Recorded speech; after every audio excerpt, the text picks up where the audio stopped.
Isang mapagpalang araw po sa ating lahat. Ako po si Charles at welcome po sa aking daily devotion. Ating pong itutuloy ang series na Intimacy with God. Sabi dito, come near to God and He will come near to you. So, ating tatalakayin ang talatang James chapter 4 verse 8. Sinasabi rito, come near to God and He will come near to you. Wash your hands, you sinners, and purify your hands, you double-minded.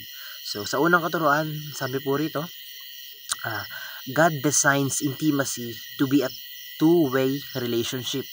So, nagkakaroon daw ng intimacy with God or nagkakaroon ng deep connection with God or yung pagkakaroon ng deep connection sa God, sa ating God and intimacy ay it is a two-way relationship. Hindi daw pwedeng hindi pwede na Diyos lang ang mag-reach out sa atin. So, dapat pareho tayo. Na in order na lapitan tayo ng Diyos, dapat lapitan din natin siya. So, two-way. To the point na dapat magmi-meet kayo sa gitna ng Panginoon. So, hahanapin ka ng Panginoon. Tulad nga sabi rito, come near to God and He will come near to you. So, lalapit ka sa Panginoon, nang sa ganon, makalapit siya sa'yo. So, it is a two-way, no? Magmi-meet kayo sa gitna ng Panginoon. So, sa ikalawang teaching, ang sabi rito, God requires purity to intimacy. So, para magkaroon ng connection kay God or ng deep connections kay God and or intimacy with God, merong isang standard, merong requirements, is ito yung pagiging pure or yung purity. Sinasabi dito na dapat pure tayo bilang tao, pure yung puso natin, na hindi tayo gumagawa ng masama, hindi tayo makasalanan, mabuti tayo sa isip, sa puso, sa salita. So ayun, na in order na magkaroon tayo ng connection or intimacy with God, ay dapat pure tayo. Yun yung requirements, purity. So sa ikatlong teaching, sabi rito, God loves holiness and hates double-mindedness. So ayun, gusto ng Panginoon yung holiness or yung pagiging holy ng natin. And ayaw naman ng Panginoon is yung double-mindedness. Ayaw niya nang meron siyang kahati. Na gusto ng Panginoon kapag sinamba natin siya lang, walang iba.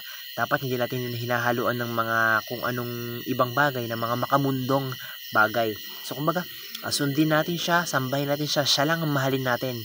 Walang iba. Hindi natin ayaw niya ng double-minded. Ayaw niya na nag-aalinlangan tayo. Ganon. So punta tayo sa application. Sabi rito, seek holiness, observe holiness. So ayun, dapat daw mag-seek tayo.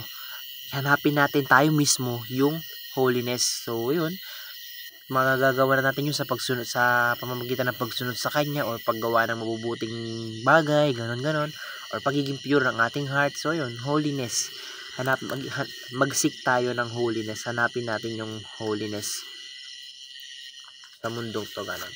So punta tayo sa ikalawang application. Sabi rito, safeguard intimacy, avoid adultery. So ayun, i-secure natin o safeguard natin yung connection sa ating Diyos and avoid adultery. So yung adultery, yun yung parang sinasabi na kumbaga sa matatanda, yun sa mag-asawa, yung adultery is yung sa talik or pakikipagsama dun sa hindi mo naman asawa. So dito sa mundong ito, sa atin naman sinasabi avoid adultery, na kumbaga kapag minahal mo ang Panginoon, siya lang. Dapat iiwanan mo yung mga makamundong gawain, iiwanan mo yung mga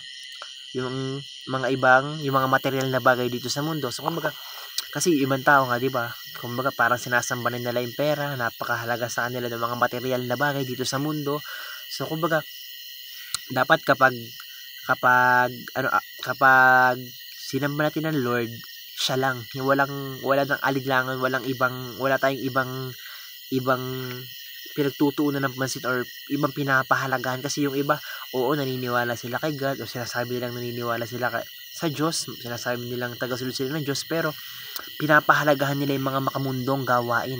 dapat kapag minahal natin ng Panginoon, dapat kapag sinunod natin ng Panginoon, sumunod tayo ng 100%. Wala yung iiwanan na natin yung mga makamundong bagay. So kumbaga kung nagbibisyo ka, hindi ka pwedeng sumamba sa God or magsimba or sabihin mo na sumusunod ka kay God, tapos at the same time nagbibisyo ka, at the same time gahaman ka sa pera, ganon. So dapat iiwasan natin yun. Pag sinabing susunod tayo sa God, kasamba natin si God, yun lang, wala nang iba, wala nang kung ano-anong makamundong gawain or ibabaliwalain na natin yung mga makamundong gawain, ano. So punta tayo sa ikatlong teaching, application. Sabi rito, submit to the Lord, reject the world. So ayun na nga, sinasabi na nga dito na i-reject natin, or hindi naman totally i-reject yung mundo or wag mahalin yung mundo.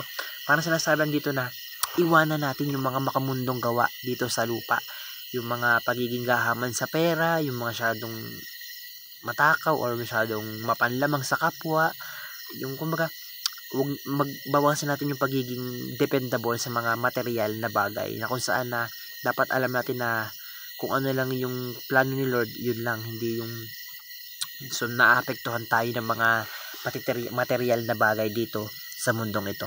So ayun, napakarami kong natutunan po sa araw na ito. Maraming salamat po. Glory to God.